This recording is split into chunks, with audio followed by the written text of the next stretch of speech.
How's it going? Um, so this is just about life as a computer game. I've done a few retreats and bits and pieces over the last few weeks, and I saw a shaman last week and got some good insights on myself and my own path. I'm seeing a guy on Thursday next week to clear energy, and I have another ceremony after that. I've had a couple of breath work sessions. It's pretty deep work, and I feel that there is some more deep work ahead of me, dark work. For those who read my initial ayahuasca ceremony last year, around a year ago or 11 months ago, it was very dark, very demonic, and there has been quite a bit of demonic dark energy around me for the past year. On and off, in ceremonies, there might always be something that comes up. And now, I suppose, what are we, 11 months ish since embarking on medicine ceremonies and this deeper work, I'm having a greater understanding of why they are here. The spooky wookies. So that's the purpose, ties into this video. Life as a computer game. So if we buy a computer game, and you sit down and you try and play it, you've gradually got a lock. I used to play Grand Theft Auto. I used to love it, Vice City and San Andreas, and then I had to stop because I was just total addict. I could sit there for 14 hours and just throw a pizza in the oven, so I had to I had to face life as well, as opposed to just playing the game. So you start your computer game, you can access one little area. You've no skills or tools, you can't drive a car, you've no guns, or you have nothing to survive. And gradually we pick up skills, tools, a few advantages. You unlock another little area, you start to gain an income, and so on. You meet people that help you, and it gets bigger and bigger. But you, the human on the outside, we're far more capable, but we're stuck in this tiny neighborhood.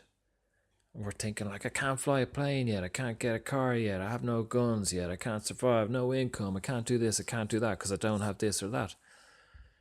But as we progress, and we, the all knowing, as we think, human playing this game, we're frustrated because we want to get to the next level, and we want more freedom. But gradually, as we keep playing, we unlock another stage. You gradually pass another level, or else we keep dying, knocking your head against the wall, and you come back and you have to play the level again. And finally, you adapt the skills to pass that challenge to get on to the next level. So that's life. That's what we're doing here. We're interdimensional beings, we're spirits, and we're steering this artificial intelligence, really. We're steering this computer game, this man or woman. We're telling him to walk around and do things. And we've decided that he's going to live in this country with this family to have a certain type of experience. And all this shit's going to be thrown at him that he'll get stronger from, and he'll adapt. When the shit's being thrown at him, like in the computer game in Grand Theft Auto or whatever, we don't understand it. It's like, oh, why does this keep happening? But then you keep getting killed, and and then you overcome it. And then you have a bit more wisdom, a bit more ability, a bit more skill, a bit more knowledge, experience about how this works. And that stands to us as we progress in the game. So the spooky wookies, the dark things that feed upon us, that are attached to us, they're only attached to us and around us because we have vibrated at a level that they vibrate at. So perhaps through depression or addiction or suicidal thoughts or anger or any of that kind of lower stuff, they gel with that. They work with us. They're happy. We're happy because we're on that lower, aggressive, angry level. Now, that can be in this life and in all the lives that have gone before. These things come in and attach and feed off our energy. This is just my understanding. So as we raise our energy, they can't live anymore. They can't. It's just not, it's too bright for them. It's too strong. It's a different vibration. So they have to leave. But they're hanging on. They're trying to keep us down in the anger or addiction or whatever it is, all the outrage. And we're trying to get up. So when we see the protests in the street and the outrage, which have been a part of for years, I'm thankfully gradually moving away from that energy. But I was certainly a part of it. I did more than my fair share. That anger and outrage at the politicians or the elite or the idiot voters, I'm guilty of that. It's basically our lower energy trying to hang on and not take responsibility. It's not the idiot voters. It's not the politicians. It's simply my energy. And as I transcend my energy, my perception of this world changes. And these things or people or experiences don't enter my field of vision. It's as simple as that. But it's not always easy to drag ourselves out of the mud. It's like that scene in The Matrix where Morpheus is chained to the chair and he tries to break the chains. I've felt like that for 2 years, certainly the past 12 months. I'm still trying to get the fuck out of the chair. I'm still gradually breaking the chains. It's a long, slow process. It's relentless.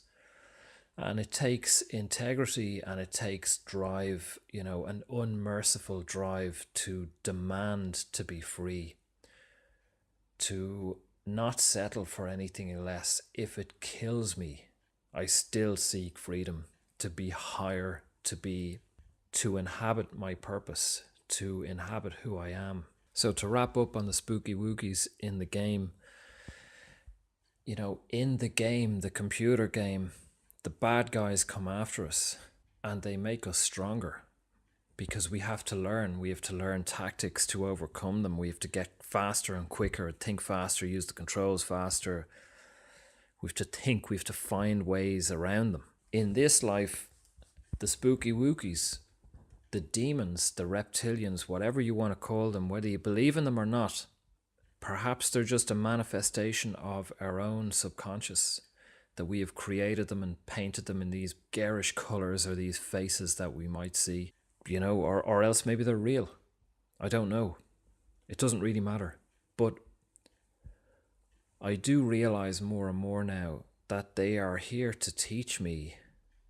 They're not my enemy. They're part of me. They're a part of consciousness, of super consciousness. They're a part of God. And they bring with them a lesson for me to overcome. I had a journey this morning, which was a lot of dark stuff in it. There was a lot of, threatening, demonic energy. But I was very aware as well that my higher self has invited this in, or is preparing me to be higher, to be stronger, to face this stuff.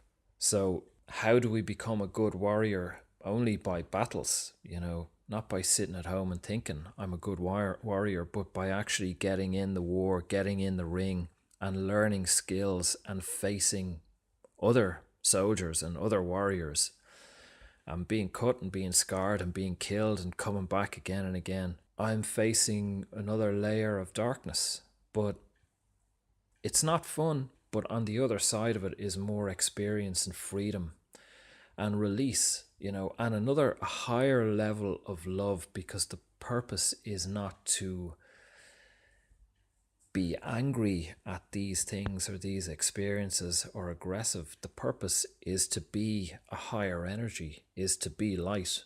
The light that I am is to be love and heal and release and be grateful to these things for the experience they've given me and for working with me, whatever that may have entailed. So I hope that was of interest. Be free to subscribe to the newsletter. There's a link below, and be well. Thanks. Bye.